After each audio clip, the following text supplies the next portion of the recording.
started using them in November, and we started to play 3-on-3 every second Sunday with our IP1B group. And if we get a larger turnout, sometimes we play 4-on-4.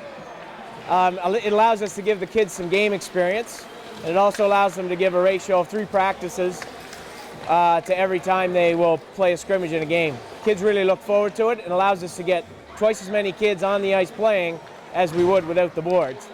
We also use them every week with our novice advanced team, and that allows us to get a second team on the ice. And again, we're able to get, instead of 15 kids from my team on the ice, we're able to invite another team out to share the cost of the ice with us. So we actually have 2 novice advanced teams practicing here every Monday, sharing the boards. And again, it splits the cost of the ice in half, and instead of 17 kids on the ice at once, we get 34. I think it's a great initiative for them to show the foresight to go out and get these boards. It's great to see the young players playing in a limited area. They have lots of puck touches, more kids on the ice, more kids playing hockey, and hopefully maybe a little bit cheaper too.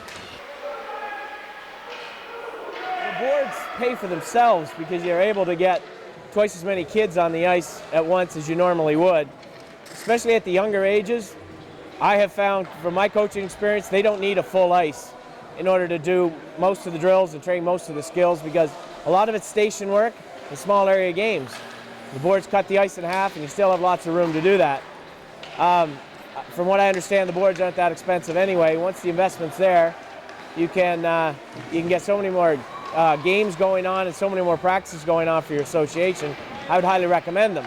Now, the benefits of this setup are pretty simple. There's a lot more players involved in the game each time. If you put them on a full sheet, there wouldn't be as much activity or touching of the puck. They wouldn't be involved in the game. So right now the way it works is that more kids out here right now, you look behind me, and they're playing, they're touching pucks, they're all involved, and they're learning their skills a lot better.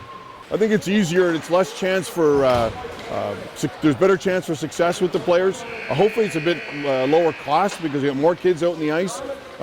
You see lots of coaches here involved. I think it's a win-win all around. As you see now, we don't have the nets set up because at this age level, kids can't raise the puck over the boards anyway. But as we get into it, our Adams and Pee-wees, when they use them, we can run a netting right across that meshes up with the plexiglass on each side. So you can use it right up until midget, as far as I'm concerned.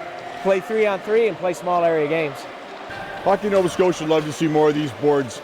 I think they're something that they can go in almost a lot of rinks in this province.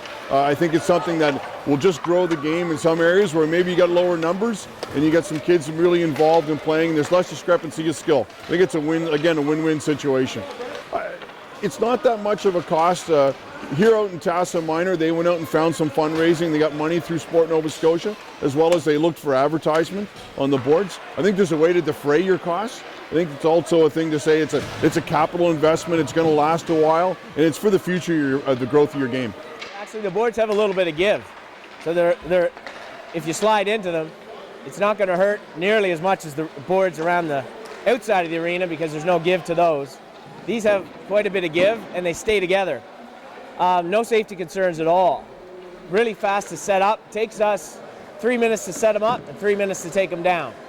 So we've got it. As long as you have some parents handy to give you a hand, setting them up and taking them down is simple. Yeah, the boards work. They have turnbuckles here with the curved pieces. Each piece is like a puzzle. It's very simple to put together. As I mentioned, 10 minutes roughly. They're stored on a cart. Easy to get to the ice surface. It's not something that takes up a lot of space.